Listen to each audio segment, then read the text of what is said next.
प्रिय विद्यार्थियों,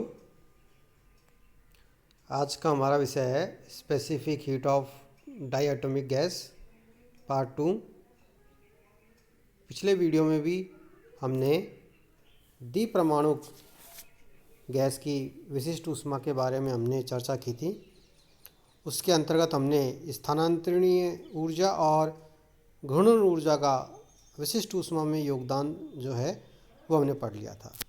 आज हम उसके आगे क्या पढ़ेंगे, उसमें है कंपन ऊर्जा। तो स्वतंत्रता की कोटियों के लिए द्विपरमाणु अणुओं का व्यवहार जो है क्वांटम आवर्ती दोलित्र के समान माना जा सकता है। और इन आवर्ती दोलकों की जो कंपन ऊर्जा होती है वो होती है E nu equal to v plus 1/2 bracket बंद एच क्रॉस ओमेगा, या v प्लस 1/2 ब्रैकेट बंद एच न्यू। ये जो इक्वेशन है वो हमने क्वांटम मैकेनिक्स से ली है। क्वांटम मैकेनिक्स के अंतर्गत हम इसको पढ़ते हैं। यहाँ पर v तो कोई नंबर है, इसको चाहो तो v भी लिख सकते हैं या स्मॉल n से भी रिप्रेजेंट कर सकते हैं, जैसा आपको सुविधा लगे। तो यहाँ पर n नंबर है या v नंबर है, इसका मान 0 1 2 3 एंड सो ऑन, ठीक है। और न्यू है जो कंपन की आवृत्ति है। आवर्ती दोलकों के कंपन ऊर्जा स्तरों के मध्य जो है ऊर्जा अंतराल एच न्यू होता है। आवर्ती दोलकों के ऊर्जा स्तर अनपभ्रष्ट यानी नॉन डिजनरेट होते हैं और इनकी मूल अवस्था में ऊर्जा 1/2 एच न्यू होती है। इसे हम शून्य बिंदु ऊर्जा भी कहते हैं, 0 पॉइंट एनर्जी भी हम कहते हैं, ठीक है। आगे देखिए, तो देखिए संवितरण फलन z को हम कैसे लिख सकते हैं। z equal to summation v equal to 0 से infinite G nu exponential minus E nu upon K T, ठीक है। और कंपन के लिए जी न्यू का मान होता है 1, तो जी न्यू का मान इसमें 1 रख देंगे और इसके अंदर ई न्यू का मान हम पुट कर देंगे और हल करेंगे तो ये इक्वेशन हमें प्राप्त हो जाएगी। कौन सी?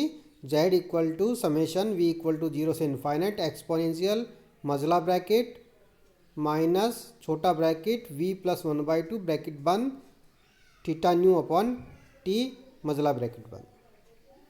यहाँ पर जो थीटा न्यू है वो बराबर होता है एच न्यू अपॉन के। इसे हम लाक्षणिक अभिलाक्षणिक ताप भी कहते हैं, करैक्टरिस्टिक्स टेम्परेचर। आगे देखिए, z इक्वल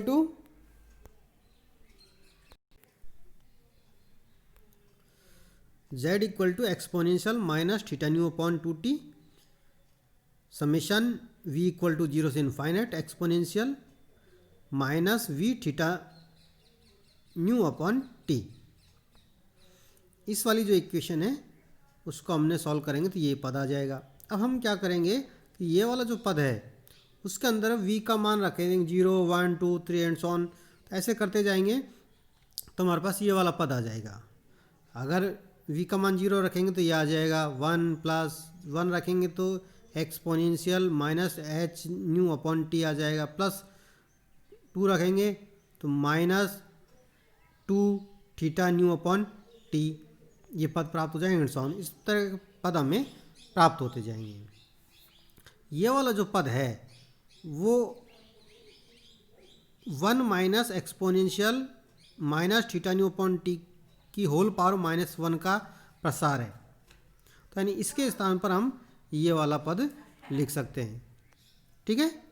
और इसको हल कर लेंगे तो z इक्वल टू जो आ जाएगा हमारे पास exponential minus theta nu upon 2t upon 1 minus exponential minus theta nu upon T पद हमें प्राप्त हो जाएगा, ठीक है। आगे देखिए, तो मैक्सवेल वोल्टेजमान सांख्यिकी के अनुसार आंतरिक जो ऊर्जा है हम किस प्रकार लिखते हैं, E nu bar equal to N K T square del upon del T log Z. तो हम क्या करेंगे, इसमें लॉग जेड का मान निकालेंगे और फिर उसका डेल अपॉन डेल टी यानी टी के सापेक्ष अवकलन कर देंगे तो हमारे पास ई न्यू बार का मान हमें प्राप्त हो जाएगा। तो समीकरण 10 से देखिए जेड का मान हमने कैलकुलेट कर लिया है। अब हम क्या करेंगे, उसका लॉग ले लेंगे। तो लॉग ले लीजिए, समीकरण 10 का लॉग लेने पर क्या आ जाएगा, log z equal to minus theta nu upon 2t minus log bracket 1 minus exponential minus theta nu upon T. ये पद हमें प्राप्त हो जाएगा कब, जब हम समीकरण 10 का लॉग लेंगे। ठीक है। अब हम क्या करेंगे कि ये जो समीकरण है उसका टी के सापेक्ष अवकलन कर देंगे और हल कर लेंगे। हल करने पर हमें इसका मान जो प्राप्त होगा वो देखिए, del upon del T log z का मान जो प्राप्त होगा theta nu upon t square bracket 1/2 plus exponential minus theta nu upon t upon 1 minus exponential minus theta nu upon t bracket बंद। ये पद हमें प्राप्त हो जाएगा कब, जब हम लॉग जेड का टी के सापेक्ष अवकलन करेंगे। ठीक है। अब ये जो मान है ये समीकरण नंबर इसमें रख दीजिए, तो ई न्यू बार हमें प्राप्त हो जाएगा। मान रख दिया हमने और इसको हल कर लेंगे तो आ जाएगा E nu bar equal to N के theta nu bracket 1/2 plus 1 upon exponential theta nu upon T minus 1। ये वाला पद हमें प्राप्त हो जाएगा। ठीक है। आगे देखिए कि जब थीटा टेंड्स टू 0 हो तो उस केस में क्या होगा, T upon theta new less than 1, या कह सकते हैं theta nu upon T greater than 1। तो उस केस में exponential theta nu upon T minus 1 इसका जो मान है, क्योंकि ये वाला जो पद है वो बहुत ज़्यादा हो जाएगा, क्योंकि theta nu upon T greater than 1 है तो इसका मान ज़्यादा आएगा। तो इसके कंपैरिजन में हम एक को छोड़ सकते हैं, तो क्या हो जाएगा, अप्रॉक्स ये हो जाएगा exponential theta nu upon T. तो उससे ई न्यू बार कितना हो जाएगा, एन के थीटा न्यू अपॉन 2, और इसमें थीटा न्यू का भी मान रख दीजिए एच न्यू अपॉन के, तो क्या हो जाएगा एन के अब by 2 into H nu upon के, हल करेंगे तो एन एच न्यू बाई 2 हमें प्राप्त हो जाएगा। यदि टी टेंड्स टू इनफाइनाइट हो तो उस केस में T upon theta new greater than 1 होगा और theta nu upon T less than 1, क्योंकि ये theta nu upon T less than 1 है तो इसको हमको ई की पावर एक्स के प्रसार के अनुसार इसको खोलना पड़ेगा। खोल दीजिए इसको, 1 plus theta nu upon T plus theta nu upon T का होल स्क्वायर एंड सॉन, इस प्रकार के पद ये आ जाएंगे। और यहाँ पर -1 है तो -1 यहाँ पर आ गया। अब -1 से ये +1 कैंसिल हो जाएगा और जो उच्च घात हैं उनको हम नगण्य मान लेंगे।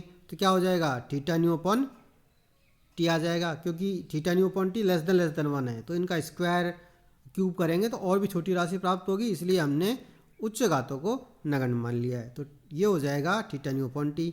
हम मान रखेंगे और हल करेंगे तो एच न्यू बार हमें प्राप्त हो जाएगा अप्रॉक्स एन के टी। ठीक है।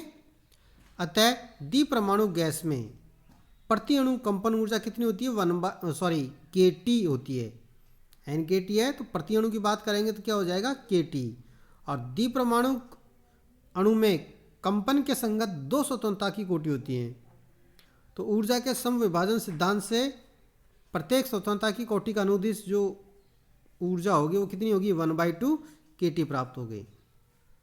ठीक है। आगे देखिए मोलर विशिष्ट ऊष्मा CV। तो हम क्या करेंगे, जो ऊर्जा है ई न्यू बार का टी के सापेक्ष अवकलन करेंगे कांस्टेंट वॉल्यूम पर। यहाँ पर ये जो V है ये वॉल्यूम को रिप्रेजेंट कर रहा है। तो हमने क्या किया, डेल अपॉन डेल टी और ई न्यू का मान रख दीजिए और इसको हल करेंगे तो हमारे पास ये वाला पद प्राप्त हो जाएगा, CV इक्वल टू एन के थीटा न्यू अपॉन टी का whole square exponential theta nu upon t upon bracket exponential theta nu upon T minus 1 का होल स्क्वायर। ये पद हमें प्राप्त हो जाएगा। ठीक है।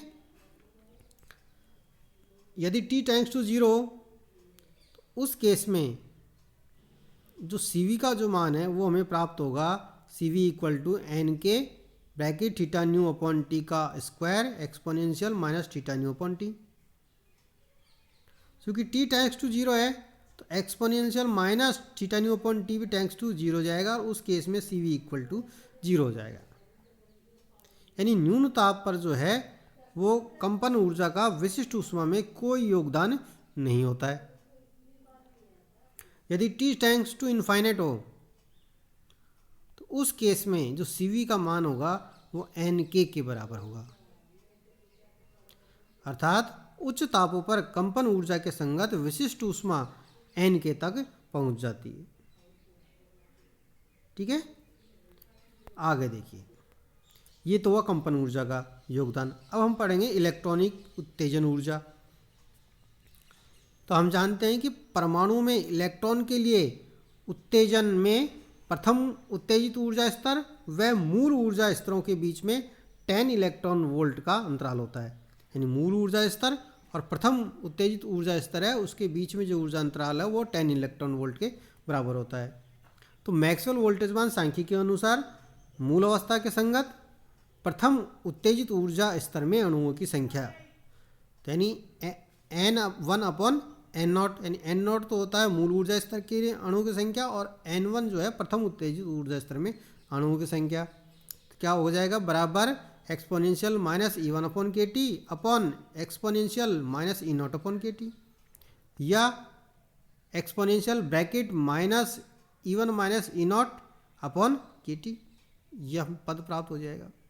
तो E1 माइनस E0 तो कितना है 10 इलेक्ट्रॉन वोल्ट, और हम रूम 290 केल्विन पर हम थर्मल एनर्जी ज्ञात कर लें के टी, वो होगा 0.025 इलेक्ट्रॉन वोल्ट। ये मान इस इक्वेशन में रखेंगे तो n1 अपॉन n0 का जो मान आ जाएगा e की पावर माइनस 400 और यानी अप्रॉक्स 0, यानी n1 इक्वल टू 0, क्योंकि प्रथम उत्तेजित ऊर्जा स्तर में कोई भी पार्टिकल नहीं है तो CV में इसका जो कंट्रीब्यूशन आएगा विशिष्ट ऊष्मा में वो 0 आएगा। ठीक है, अतः सामान्य ताप पर जो है परमाणुओं में इलेक्ट्रॉन मूल ऊर्जा स्तर में ही होते हैं, उत्तेजित ऊर्जा स्तर में नहीं होते हैं। इसलिए इलेक्ट्रॉनिक उत्तेजन ऊर्जा का द्विपरमाणु गैस की विशिष्ट ऊष्मा में कोई योगदान नहीं होता है। ठीक है,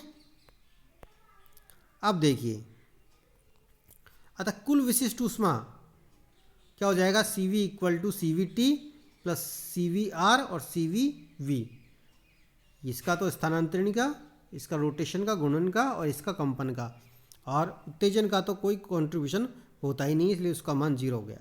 अब रेंज जो है T less than 0 less than T less than theta, तो उस केस में जो स्थानांतरणीय ऊर्जा का ही कंट्रीब्यूशन होता है 3/2 NK।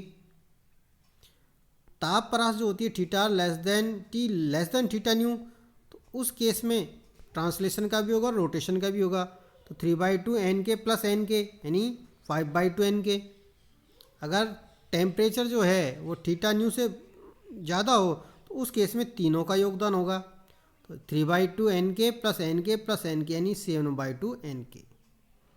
तो ताप परास के अंदर ये विशिष्ट ऊष्मा का मान हमें प्राप्त होगा। धन्यवाद।